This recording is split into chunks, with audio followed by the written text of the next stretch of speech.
బంగాళాఖాతంలో రెమాల్ తుఫాన్ దూసుకొస్తుంది. అర్ధరాత్రి బెంగాల్ సమీపంలో తీరం దాటే అవకాశం ఉన్నట్లు భారత వాతావరణ శాఖ తెలిపింది. దీంతో పశ్చిమ బెంగాల్, ఒడిశా తీర ప్రాంతాల్లో భారీ వర్షాలు కురుస్తాయని రెడ్ అలర్ట్ ప్రకటించింది. మరో 6 గంటల్లో తుఫాను మరింత తీవ్ర రూపం దాల్చనుందని తెలిపింది.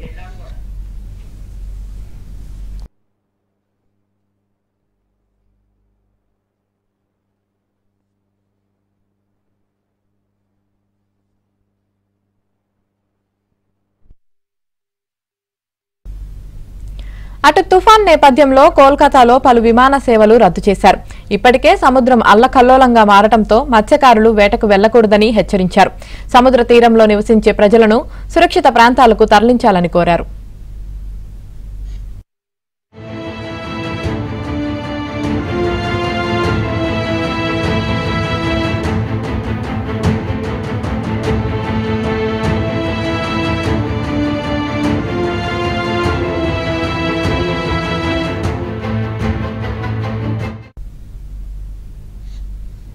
బంగాళాఖాతంలో ఏర్పడిన రెమాల్ తుఫాన్ ఈ రోజు ఉదయం తీవ్ర తుఫాన్గా మారిందని విశాఖ వాతావరణ శాఖ అధికారిని సునంద అన్నారు.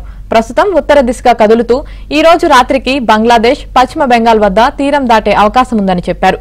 దీని ప్రభావం అంతా పశ్చిమ Bengal, Bangladesh, Odisha, north east states పై ఉంటుందన్నారు.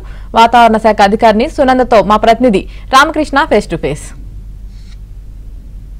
బంగాళాఖాతంలో ఏర్పడిన తుఫాను తీవ్ర తుఫానుగా మారింది. ఇది ఎక్కడ తీరం దాటుతుంది, దీని ప్రభావం ఎలా ఉంటుంది అనే అంశంపై మనతో మాట్లాడడానికి విశాఖపట్నంలోని వాతావరణ శాఖ అధికారిని డాక్టర్ సునంద గారు ఉన్నారు. మేడం అడిగి తెలుసుకుందాం. మేడం, ఇప్పుడు తీవ్ర తుఫానుగా ఎప్పుడు మారింది, దీని ప్రభావం ఎలా ఉండబోతుంది?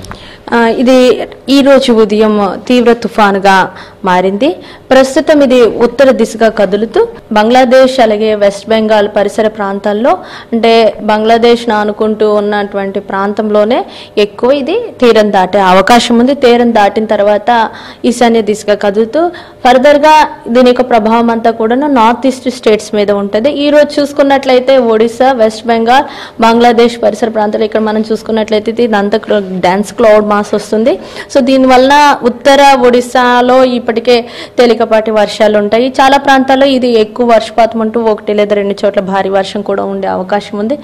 అయితే ముఖ్యంగా ఇటు బంగ్లాదేశ్ అలాగే వెస్ట్ బెంగాల్ ఈ ప్రాంతాల్లో, వెస్ట్ బెంగాల్లో కూడా కోల్కతా, హుగ్లీ, హౌరా ఇలాంటి ప్రాంతాల్లో మరి ఎక్కువ వర్షపాతం ఉంటుంది. ఈరోజు ఆఫ్టర్నూన్ నుంచి కూడాను అత్యంత భారీ వర్షాలు రేపటి వరకు ఉంటాయి.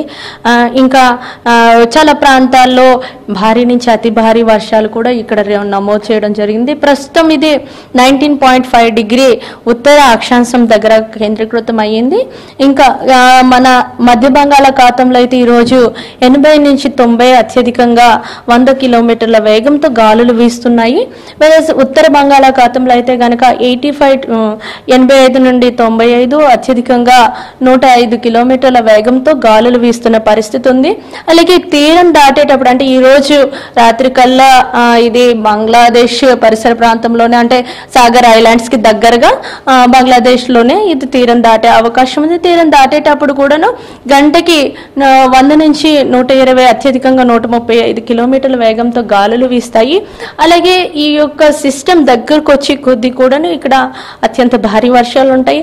అలాగే విండ్ ఎక్కువ ఉంటుంది. విండ్ ఎక్కువ ఉండడం వల్ల అక్కడ ఉన్న లైట్ థ్యాచ్డ్ హౌసెస్ వాటన్నిటి కూడా ఇబ్బంది. ఇప్పటికే సైక్లోన్ షెల్టర్స్ వాటికి కూడా వాళ్ళని ప్రజల్ని చేర్చినట్టు తెలుస్తుంది.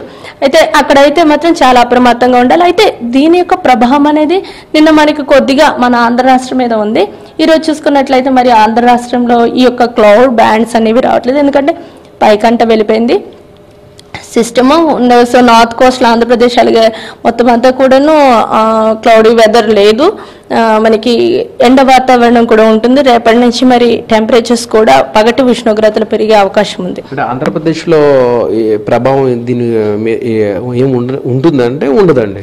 దీని ప్రభావం ఆల్మోస్ట్ ఇంకా అయిపోయింది. నిన్న మాత్రమే కొద్ది అవుటర్ బ్యాండ్స్ రావడం వల్ల కొంచెం క్లౌడీగా ఉండి మనకి అక్కడక్కడ తేలికపాటి జల్లులు అనేవి వచ్చినవి.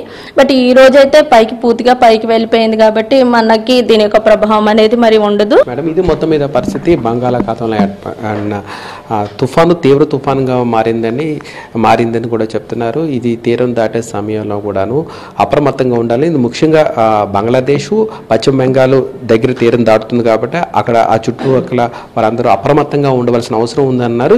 ఈ తుఫాను ప్రభావం ఆంధ్రప్రదేశ్ పై ఏమాత్రం ఉండదని, అయితే అక్కడక్కడ కొన్ని చోట్ల వర్షం పడే అవకాశం ఉందని కూడా వాతావరణ శాఖ అధికారిని సునంద చెప్తున్నారు. వీడియో జర్నలిస్ట్ రాజశేఖర్తో రామకృష్ణ, ఏబిఎన్ జ్యోతి.